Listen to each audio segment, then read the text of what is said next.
Mark Gagan, and you're listening to a special episode of the Voice of Insurance podcast, produced in association with Oxbow Partners. Anyone listening to this podcast over the past couple of years can't have failed to notice the way that environmental, social and governance, or ESG, has moved quite quickly to very close to the top of the industry agenda. Taking into consideration the environmental, social and governance impacts of all of our customers, all of our investments, all of our suppliers, and all of our own activities is something that may be a little too much for many of us in the industry to get our heads around. But it's going to permeate everything. Once regulators get involved, and it's only a matter of time before they do, ESG will become the biggest potential existential threat to insurers since the implementation of Solvency II. That's why it's important to seek expert advice. And that's why I'm delighted to introduce Miqdaad Versi, a principal at Oxbow Partners. Oxbow is a management consultancy specialising in the insurance industry, and Miqdaad focuses on insurance, reinsurance and ESG and sustainability, and has authored a first-of-its-kind report on ESG in conjunction with the Bermuda Business Development Agency, the BDA. This podcast lays out his credentials, as well as the scale of the problem. If you have been too scared to even start thinking about what to do about the enormous ESG challenge ahead, this is an excellent place to begin.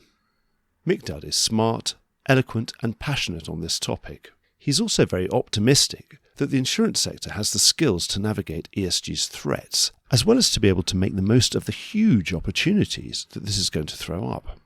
This podcast is also full to the brim of useful information and easy to follow advice. Enjoy the podcast. This episode is supported by Oxbow Partners. Oxbow Partners is a management consulting business specialising in the London, Bermuda and European insurance and reinsurance markets. In fact, in 2021 and 2022, they were named one of the top 10 consultancies in the sector by the Financial Times. It's fascinating speaking to the team about the kinds of topics they're supporting. Helping reinsurers take a strategic view of their operating models, designing smart follow syndicates in the Lloyd's market, and developing ESG responses. The company's strapline talks about giving executives a fresh perspective. So if you're keen to understand the challenges and opportunities coming down the track for your business, I'd recommend giving the team at Oxbow Partners a call. Miqdaad, welcome to the Voice of Insurance. Thank you very much for having me. Let's start by introducing ourselves. Tell us a bit about Oxbow. Tell us a bit about ESG. Let's sort of get some definitions out, just for anybody who doesn't know yet what it is, who, I don't know what they've been doing for the last 2 years, if they don't know what it is, but tell us a bit about you and Oxbow and the work you've been doing. I am the head of ESG at Oxbow Partners. We are a management consultancy specialized in insurance. We look at strategy, operations, tech, and M&A and private equity, and we work across different areas as you'd expect a consultancy to do, but our specialism is in insurance. When it comes to ESG, most people will be aware that E stands for environment, S for social, G for governance, and it's about understanding together what these mean for the insurance industry. Some people try and think about this in a very restricted sense. They try and think about ESG as a very specific risk factor. To what extent is someone who has these ESG criteria well covered within their business? How does that impact their risk to the insurer? That's a more restricted look at it. And then there are people who look more broadly about how ESG is almost another word for sustainability or another word for trying to make the world a better place. And so people have different understandings of what we're trying to achieve through ESG. And to some extent, some of these elements were being done for ages. When it comes to governance, this is a core part of running a business, and that's been there for a long time. And when it comes to certain elements of the S side of the world, the social side of the world, some of this corporate social responsibility that used to happen in the past feeds into what S is. So I think ESG really wraps this all up, and given how the United Nations has sort of promoted some of these elements 6-7 years ago, probably more than that actually, that's how this has come, and it's become something important across financial services and in insurance now in particular. You're saying it's really like a core thing for everybody. And just a reminder, E is for environmental, S is for social, and G is for governance. So it's all encapsulating. And you hinted there straight away that some insurance companies are probably looking at this at the risk of the people that they insure and how they deal with that. But actually, you're saying they should probably think about this more holistically, because of course the people who insure will probably want to insure with people who are ESG compliant. I think that's exactly right. And the reason why it's sometimes useful to think more broadly is because of the key stakeholders that insurers have. Insurers and reinsurers will have investors, you have employees, you have the regulator, you have your actual clients, you have activists. every one of these stakeholders matters to differing extents for differing parts of the insurance ecosystem. And so depending on who your key stakeholders are will drive a lot of why you're doing what you're doing and what you want to achieve through the ESG work that you're doing. And that's where a recognition that not everyone thinks in the exact same way is really important. And when it comes to pension funds investing, those people will be thinking probably differently to your head of risk and their approach on how they want to get the best out of ESG. So it's not just whether you insure people who run coal mines, it's also whether people who run investment funds can actually buy your shares, because have you disclosed enough about how you deal with those people who insure coal mines and how you measure them and how you believe that they're on a transition and all that kind of stuff. One thing I want to ask is, we always talk about E, and it's really obvious with E, with environment, with net zero, global warming. It's such a big topic, it's everywhere. And S also, we talk about a huge amount with all the advancements or otherwise in diversity and inclusion initiatives and obviously corporate social responsibility initiatives that you mentioned before. But G, we're underestimating the G part of this, because this is going to be about things like disclosure, isn't it? Disclosure is a big part of it, but also how do you govern your business as a whole, which, to be honest, is quite well regulated. Because obviously we've got conduct regulators, we've got supervisors, we've got prudential regulators, but you're talking about something much bigger than this. Exactly. So I think that is regulated well and is a big part of it. But there's also, how do you want to govern yourselves when it comes to ESG? There's a specific element which is additional to what you may otherwise have been doing. And that could include, do you have certain committees in place? ESG committees, sustainability committees. How do you ensure that the sustainability or ESG work that you're doing is embedded in the business rather than siloed away differently? How do you ensure that, for example, the compensation of your executives is actually linked to the work that happens to ensure that you can achieve the targets you want and you can have a top-down strategic approach to ESG rather than a bottom-up ad hoc tactical approach to ESG? So these types of questions and challenges depend on how you choose to govern this part of the work that you do. And I think that's the additional element over and above the core governance, which is really important for any insurer in any jurisdiction. Obviously, you've done a lot of work on this already. I mean, most notably, there's a report you did in conjunction with the Bermuda Business Development Agency, the BDA, focusing on ESG governance issues in Bermuda. You did a pretty deep survey and a deep dive with a lot of people on the island. And one of the stats that came out of that, what I thought was interesting, was that the market is viewing currently ESG more as an opportunity than a threat. Are they underestimating some of the downsides to this? I think that we are all optimistic people in general. I think that there is an element of let's try and find the best of the situation. How can we find great opportunity in what we're doing? What we see here when it comes to opportunity is multifaceted. It's not just about opportunities in terms of products and new opportunities when it comes to ensuring the transition, which is definitely there. It's not just about ensuring renewables and expanding the space to give it greater opportunities to go into renewables. And it's not just about thinking about disaster protection or disaster relief protection or disaster relief finance. These types of ensuring the transition in different ways are definitely opportunities that people are thinking about. But I think the opportunity is broader than that. I think that when you start thinking about ESG and how, as an insurer, you want to retain the best talent and keep the best talent in, what a lot of people have realized is that a lot of new employees are asking questions and are interested in the sustainability of the business. And if you can demonstrate yourself to be someone who cares about more than just the very top line, but more than that, for some employees, that's something that will attract the right talent to the business. And there's a really good opportunity to get really good people in. It could be an opportunity in investment. By demonstrating that you think about certain activities, you may be able to get a lower cost of capital for some of your work because investors are looking for social return as well as financial return in some spaces. So there's a lot of opportunity across the different parts of ESG, which people are looking at and considering. But you're right, it's more than that. And there are going to be challenges, there are going to be risks, there are going to be threats that need to be thought through, and certain things which will end up becoming hygiene factors that you have to be able to understand certain things about your portfolio, whether it's your investment portfolio, your underwriting portfolio, or your own operations business in terms of the impact on the environment that you're involved in. So definitely there's a lot of work that needs to happen in this space. Who wouldn't want a lower cost of capital and the pick of all the best employees in the business? There was another snippet from your report was very interesting, talking about the drivers of this, because of course we think it might be all top-down things like, regulators and the UN and people who have to do things about things, but it's a lot of bottom-up driving. That there was a huge driver of employees. I don't know what percentage, it was about 80% of all people surveyed, all the companies in Bermuda surveyed, were saying, well, actually, it's not just us, it's our staff that are driving this. They're saying, what are you doing about the E, the S, and the G? I found that really, really interesting. Why don't we just take stock? Obviously, you've done all this work.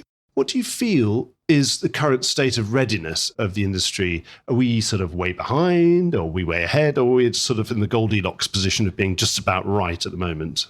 I think it depends on the scale of the business. So some of the biggest insurers out there are really innovating, finding new opportunities, really finding the best way of thinking about ESG in the most effective way and developing new methodologies, new approaches. The top end are thinking about how can we understand how every single customer or every single client that we have, what is the implied temperature rise if they remain on their current transition plan that they are right now? They can get to that level, or they're moving towards getting to that level of understanding of every single client and then their portfolio and then them as a business.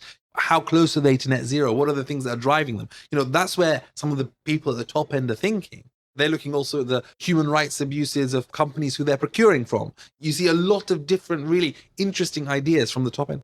But then you have obviously smaller companies where resource is a bigger challenge, where actually they haven't done much at all. So what I'd say is that there is a big variety and variance between different people's readiness on ESG related matters. And I'd say that as a whole, everyone's going through this transition or in an early part of their journey rather than necessarily being a very well-developed strategy. And I think that there's a lot of pressure right now to try and move that early state thinking into something a bit more developed, which has happened. We've been very fortunate, actually. When we've spoken to people, we've almost seen their development. So, there have been some people who we spoke to last year, and then we speak to them this year. And the journey that has happened over the last 12 months is astonishing. They've now hired someone who's dedicated to ESG. They've got committees which they've set up. They've created a governance structure. They haven't necessarily moved that far in terms of actually output yet, but they've created the structures to be able to do that. And I think that is where we're approximately getting to, which is where people are starting to understand what they have to do and are thinking about now what they're going to do about it. But there are some people who are still behind and still don't even know what they want to do. Say you bump into someone in the street tomorrow who hasn't really done anything yet, who asks you, hey, I heard the podcast, you're the ESG specialist. What would you advise them to do first? Obviously, at the moment, we haven't got any top-down rules and regulations yet. I expect they're coming. What should someone be doing first? Is it just recognizing that they need to do something as the first step? I'd say acknowledging there's a problem is always step number one. But the very next thing is actually recognizing they're probably doing a lot of this stuff already. So one of the things that is always about documenting what you're currently doing. And we try and encourage anyone who we work with to do that process themselves and understand from the whole of their business, look at all this really cool stuff that we're already doing. And actually, this is all really interesting stuff that has happened because an employee has found this is a really good idea and has started doing something. The underwriters within the energy sector are saying, ooh, I'm a bit worried about what's going to happen in the future. Let me try and work out how we can diversify a little bit because I'm worried about my job in 10 years' time. There's a lot of different people who will be doing really interesting things, and collating all of that together in and of itself is a huge value to start off with. But I think the next step after really recognizing what you're doing is thinking about it in a coherent way, which can then start bringing the senior management on board. Because for any part of work that any insurer wants to do, you don't want this to be a tactical bottom-up ad hoc piece of work that people are doing. What you want is it to be aligned with the strategic thinking of the senior leadership. And in order to do that, what you want to do is to say, look, we've been doing all of these various things across this framework. These are the different things that we're doing. We think there are gaps in these spaces, and we think that these are the things that we should be doing. Here are the opportunities, here are the priorities, and we think this is the thing to do. What do you think as a senior leadership? And it could either come that way or the senior leadership promoting it, but understanding what the ambition is. Because there are going to be some insurers whose ambition will be, we want to be the front end of this. We want ESG to be something that we're known for. We want to be top quartile and be recognized as the leader. That is a group of insurers who are probably the biggest ones, who have the resource, who have worked in this space for a long time. But there are going to be a lot who are in that middle category who are like, you know what, we want to be in that second quartile and be at the front. We want to be doing what's required. We want to be proactive. We don't want to be tick boxing. But what we want to do is do what's right. And we want to think about it. We want to be thoughtful about the approach that we take in this space. But we don't want to be leaders. We don't want to be at the front end here and attracting concerns from people and then having activists knocking on our front door. That's not what our goal is. Our goal here is to do what's right, to be thoughtful about it, to engage with the right people in that process. Maybe be more of a follower. They probably would never want to sell the idea of being a follower. It doesn't sound very exciting. Everyone's a leader in our market, of course. But they just don't have the resource quite. But they certainly are ahead of the idea that they need to be compliant with a future problem. In terms of time frame, obviously, I covered something like the implementation of Solvency II, which was about a decade-long conversation. And then finally, it was something that really was happening and it was being implemented. And it was amazing how many people still have their head in the sand, even weeks before the deadline. But what sort of time frame do you think we're talking about before we get a common framework for all of this? Because for one, I presume you agree that a common framework is what is going to be required for this to be effective at an industry-wide level. So something particularly that is implanted through the industry, through the buyers of insurance, through the doers of insurance, and through those investing in insurance, and obviously everybody that insurers invested along the way. We need a common framework, one. And two, how long do you think it's going to be before we actually get one or competing ones? It's always a good idea for there to be common framework and collaboration to make sure that what needs to happen is agreed by everyone. Entirely agree. But I think it's going to be different in different spaces. So in the investment side, it's likely to be very different because you've got an EU taxonomy, which has laid out 6 different areas that need to be thought through. And, they've got Article 8, Article 9, the light green and dark green type funds, which are there. There's certain elements which are happening on an international level. You've got the principles for responsible investment from the United Nations, which again lays out certain important ways of thinking about investment in a very, very clear way. You've got the United Nations Sustainable Development Goals. So there are these frameworks and ways of thinking about investment which are relatively well developed and to some extent are already being used quite effectively. The challenges on the investment side, however, are how do you define something which is ultimately very sustainable? And the controversies surrounding that have caused their own issues, whether that is more recently a whole load of investment moving away from Article 8 funds to more Article 9 funds that came out a few weeks ago. Can you just explain the difference so in that? There are these different levels of what they call light green and dark green alignment to the EU taxonomy. So just see how green something is. How green something is, exactly. And the challenges with all of these things are there's a lot of gray category, right? Let me use a different example, the S&P Sustainability Index. Earlier in the year, Tesla was not considered to be within that top list. Because you'd assume it would be, right? And that was more probably because of the social challenges and the working practices and other things that were there. But ExxonMobil, as a fossil producer, was because of their transition plan and all the work they're doing across different areas. And so when these things are discussed, there are trade-offs to be had. And there are people who will say, actually, that's right. ExxonMobil should be in the sustainability index because they're working really hard to improve X, Y, and Z.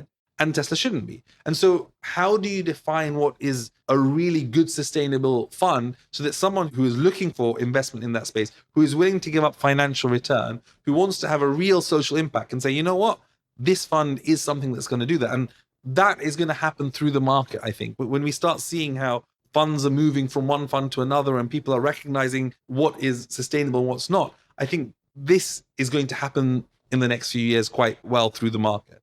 I think on the insurance side, it's slightly more challenging because it's a bit more opaque. I mean, on the reinsurance side, for example, it's very difficult. They don't have direct line of sight necessarily to everything in a treaty. They can't see the ins and outs of what's happening and understand. But so that doesn't also absolve them of any responsibility in this space, but it's a more difficult space to navigate. And similarly, on the insurance side, how do you understand the ESG credentials of your insureds? The framework that you may have might be a very simple framework. The principles of sustainable insurance, the PSI talks about these really, really quite well in terms of the types of things that matter when it comes to thinking about sustainable insurance. But at the same time, ultimately, you need to understand who you're insuring. And how do you get that right information to yourself? It's all about the data that you have. And you can have external data and you can have internal data directly from those clients. How can you validate any of these things? At the moment, external data sources whose coverage in the underwriting book is limited, especially when they're private companies there. So what do you do about that? What do you do when there are two sustainability indexes which aren't even correlated together? How do you deal with these types of challenges? So I think on the insurance side, It's not necessarily a framework that's necessarily the biggest challenge. It's things like a lack of data, which is driving a challenge as to what to do.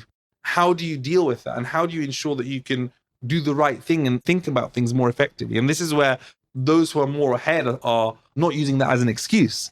The lack of data, which I think will get resolved through time, there's more disclosure that comes out.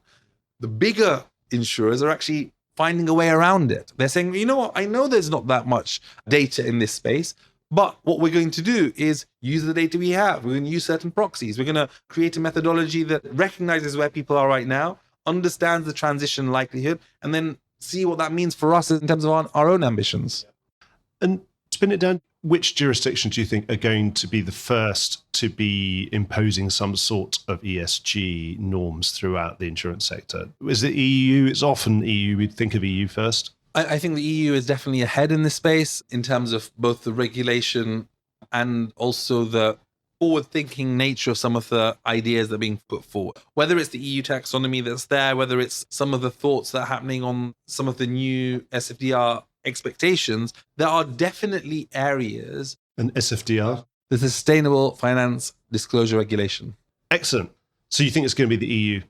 I think the EU are definitely ahead in this space, and there aren't other jurisdictions. I mean, the UK being very similar. I mean, a lot of the work that's happening at the EU level is mirrored here in the UK, so I wouldn't necessarily keep them as massively separate despite Brexit.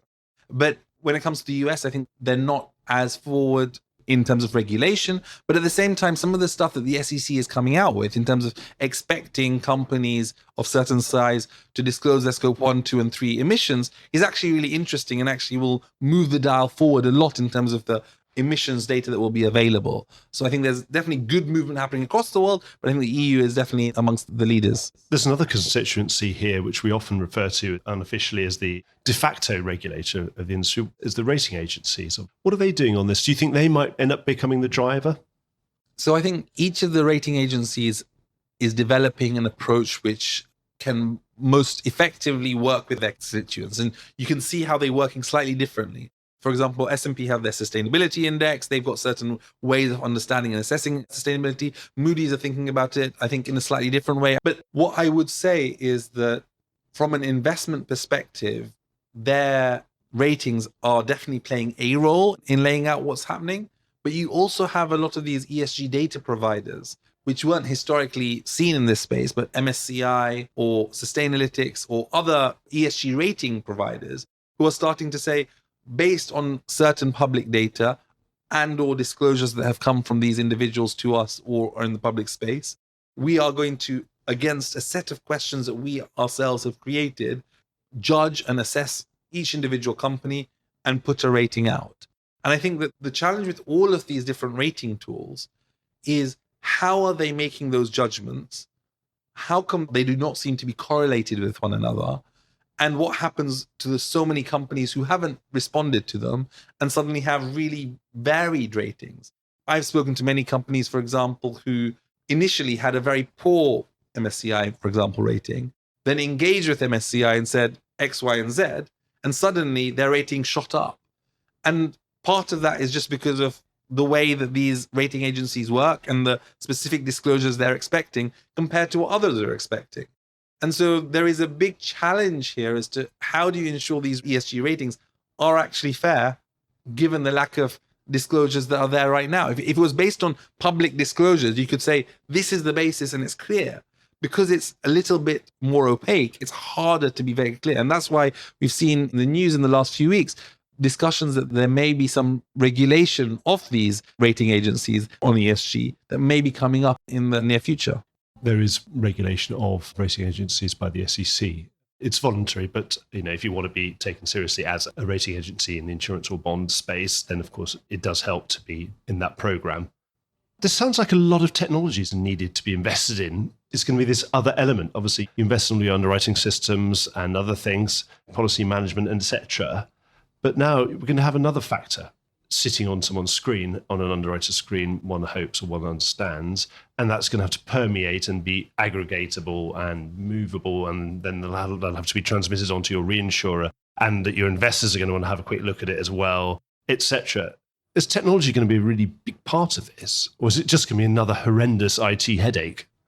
I think anyone who is looking to redo their tech or data or system architecture would not be doing their job properly if they don't think about ESG data. We need some more plumbing for the ESG pipe that's going to have to come in as well, right? Exactly right. There are lots of these ESG scores and stuff out there, and the people who are at the front of the industry are taking everything that they possibly can and looking at all the different ratings and plumbing them all together and assessing them all and laying them all out to the underwriters so that they can make a judgment appropriately. I think that other people are struggling and trying to just say, okay, on an individual basis, I'm going to look up against a table and do it on a more manual basis. So I think that those who want to be the most forward thinking, when they have the dashboards of their investment portfolios, the dashboards or summaries of their underwriting portfolios, they're going to have to understand the ESG of these portfolios, of these sectors, of these individual clients.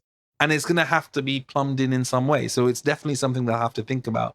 And the methodology, the thinking behind how they best do that is really a focus for right now.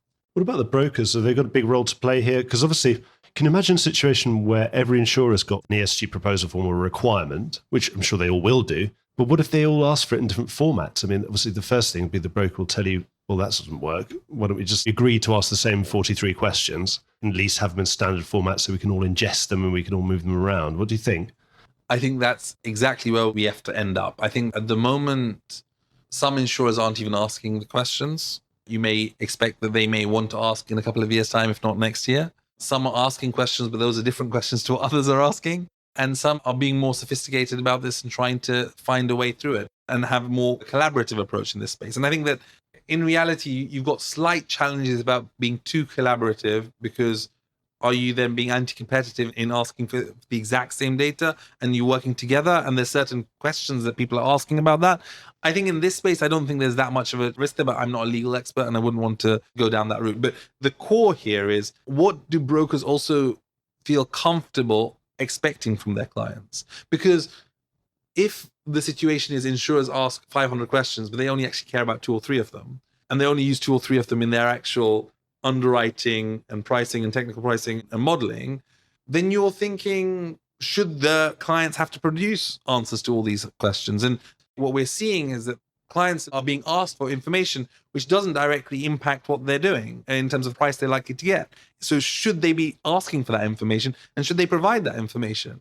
And so there's going to be a little bit of give and take as things settle down, because on the one hand, you have clients who want to give the right information to get the right price and make sure that they can do what they want. But on the other hand, insurers might want some other things for other reasons. So let me give an example. Emissions data. On a purest level, you can't make a direct claim that for a 1-year contract, a client with a significantly higher scope 1, 2, or 3 greenhouse gas emission is going to be a better or worse risk than someone with a lower emission. You can't make that judgment. What you can say is it is an important factor for insurers to consider. It may be very useful for an insurer to understand their overall portfolio, and it's a valuable piece of data that will be used to report into their investors, but it's hard to say that's something that's directly going to impact price today. And so there's going to be a question for many insurers who have not embedded the emissions of their counterparty as part of their underwriting criteria. Is that okay to be asking for that information yet? But I suppose, but as an underwriter, if you don't get that information, you just have to say, well, I'm sorry, if I don't get it, I'm going to have to mark you down as being in the worst category, because that's I'll have to have a default setting. So default is worse, so it will cost you. It will cost you, but that's on the condition that worst actually does cost. So there's a big question right now as to when they get this information, what they're going to do with it. There's no direct idea that insurers who have those who are emitting a lot are necessarily pricing them higher right now. They're considering at this moment in time, I think, what the right thing to do is. Should it be a stick in terms of higher prices, lower capacity, exclusionary in certain instances, or should it be a carrot where you're, like Beazley are doing with Marsh, actually saying, we're going to expand our capacity for those who actually disclose this information to us? There are different approaches as to what you can do with that. And a lot of that will depend on the senior management's overall strategy and strategic ambition. If you want to say that in 20 years' time, I want to be net zero, or 25 years' time by 2050, I want to be net zero, then there is a ramification for that in terms of your short-term science-based target. For example, in 2030, I need to have cut my emissions by X%. Now, if that is an ambition that is publicly disclosed that the CEO has made that has senior buy-in in the business, then a person who has a very high emission might impact your ability to hit that target by that date. Then there has to be a question as to what you need to do to be able to get to where you want to get to. Does it mean that your weighting in certain carbon intensive sectors needs to go down, and therefore you need to put more capacity into other sectors? Does it mean that you're going to say no to the top 5 or 6 of your clients because they haven't hit their transition targets? But to what extent is that helping the world transition or your own transition? And you have to balance all of these things together and make a strategic decision at a management level. I suppose going back to brass tacks, again, to that person who hasn't done anything yet, you've mentioned some of these already, the principles of sustainable insurance and the principles for responsible investment. Do you think those are 2 really good starting places? They should read that and try and implement those first before they get anything else imposed on them. Is that a good starting point? It's a very good starting point. It has a lot of backing behind it. They are principles, however, that require a lot of understanding of what that means for us. How do we ensure that we are thinking about these things and embedding sustainability within underwriting decisions in the right way? What does that mean? So I think that the principles are very important principles. What the most effective implementers of these principles are doing is thinking about those ramifications.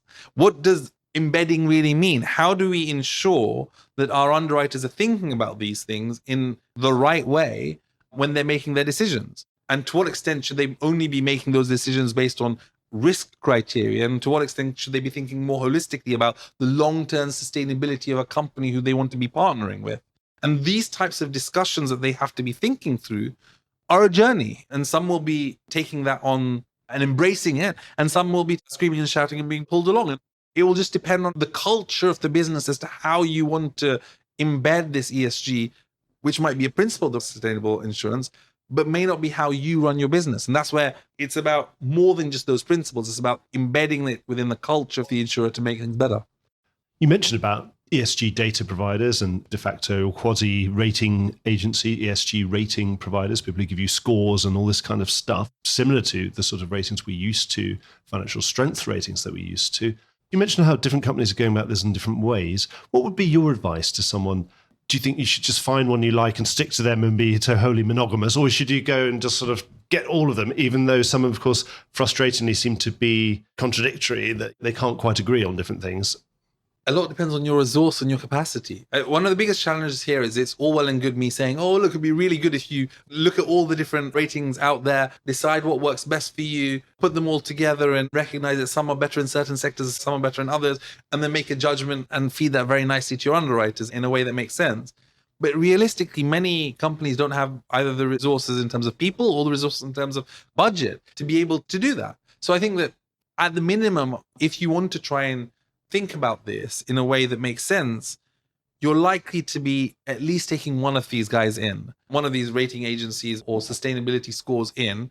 So it's worth trying to see what coverage they get. That's the big thing that really matters, I think. The reliability is hard to assess between them. What you can say, however, is that some will have much, much better coverage than others and in different sectors. And understanding whether if one ESG rating tool happens to have a coverage of, like, say, 5-10%, and another has 30%, you just have to think about which one's going to be best for you. So there is no one-size-fits-all answer, and it'll depend on your own budget and your resource to be able to deal with these things. But if you can get some sort of rating in and start getting your underwriters to think about what they mean. What does it mean to have a bad rating? What does that mean that you should do on the back of that bad rating? I think that's where the most interesting element is, because once you start getting underwriters to think about these things, when the data gets better, you'll be in a really good place to actually move things in the right direction. One of the potential impediments that people talk about, obviously ESG is a board issue. Boards and non-execs worry about all sorts of things. It's their job to worry about. One of those things that they might worry about is the company being accused of greenwashing. What about the risk where you disclose a lot of information maybe on your carbon emissions, and then it turns out that you totally underestimated them, and then now you get a class action, a shareholder class action accusing you of having not told the truth in your annual report last year? What's your advice to boards to how to engage some of the risks, that are, particularly on this governance and disclosure side of things? What should they do? Should they just disclose everything, or just not disclose anything until they're 100% certain it's absolutely right? I don't think it's an easy answer either way. You're governing your business. You don't want to be saying things in the public space that's not true. So obviously try and do things that are true, but recognize the limitations of that. Because at least disclose your methodology of how you got to the number. Exactly right. And lay out, for example, there are certain limitations to this. What we have done is we have done X, Y, and Z. We recognize that that cannot be fully perfect. We also recognize that there are going to be certain things that we probably have got wrong in this. But what we wanted to do was to disclose this and be transparent as to what you're doing. Also recognizing that now people are thinking about auditing any disclosures they're making in the public space, getting an external person to assess whether that's reasonable. So if you do what is reasonable, I think it is very hard for, I'm not a lawyer, I think it would be very hard for someone to say, you've been lying to us, if you've been as open and transparent on what you're doing and the limitations to what you're doing as well. So I think that using the legal risk as an excuse not to disclose, I think is not the right approach. I think the real approach here is to be transparent as to what these mean and to not be saying things that aren't true. And I think if you do say things that our ambition is to do this, we are working towards achieving this, we have certain plans which we have laid out to get to where we want to get to. If you are open about where you are and you are working with the right people along that journey, I think it would be very difficult for someone to say that you're lying. Another thing that boards do is they set remuneration and incentives for executives. Obviously, they've got remuneration committees. Always the best way of making something happen is make sure the CEO is fully incentivized to make this thing happen and probably penalized relatively if they don't do it. So do you think we should get implementation of ESG measures into exec compensation packages? And then it's bound to happen, isn't it? Yes, that is definitely something that many are already considering. I mean, if I'm not mistaken, some of the ESG rating agencies actually have the idea of exec compensation linked to ESG metrics as something that they explicitly ask about, because that actually helps drive their rating. So it's definitely something that people are thinking about. The question as to what that metric should be is the real challenge, because what you don't want to do is have specific targets which then move you away from where you want to go because you have to hit a specific target. As long as those targets are well thought through, that can be a massively positive incentive, not just from an exec level, but along performance indicators and across the business. If in everyone's staff evaluation and performance evaluation work, one of the criteria is to what extent are you helping our company become more sustainable? And these types of things are embedded within performance management across the business, then ESG and sustainability ideas will be embedded. And that's the ultimate goal here. We don't necessarily want to think about sustainability as a side thing that has to be done separately. What we want to be thinking about is how can we ensure that everything that we're doing is being done in a way that is sustainable or ESG positive. This is a really big change, and it's one of these things that's affecting and permeating all through all of society and our industry all at the same time. That often means that there are opportunities. We know that obviously we've seen that a lot of people are taking up this opportunity to be ESG data providers and rating agencies and that kind of thing. That's obviously been an obvious business opportunity, and presumably some of the IT to go with it is going to be a big opportunity. Do you think, though, it might change any insurance business models in any way? Very much so. I think that there are going to be certain places within insurance where if you're an underwriter of coal, it's going to be a nervous time. I suppose your days are numbered, aren't they? I think that would likely be the case, at least in some areas. It's hard to say it's fully numbered because in certain countries of the world, they're going to be working on coal for a long time and they're going to need insurance, and there's going to be someone who's going to be providing that insurance. But in many places, that's going to be harder to justify as time goes on. And so there's obviously going to be some change in some of those spaces. And the move, therefore, is on the opportunity side.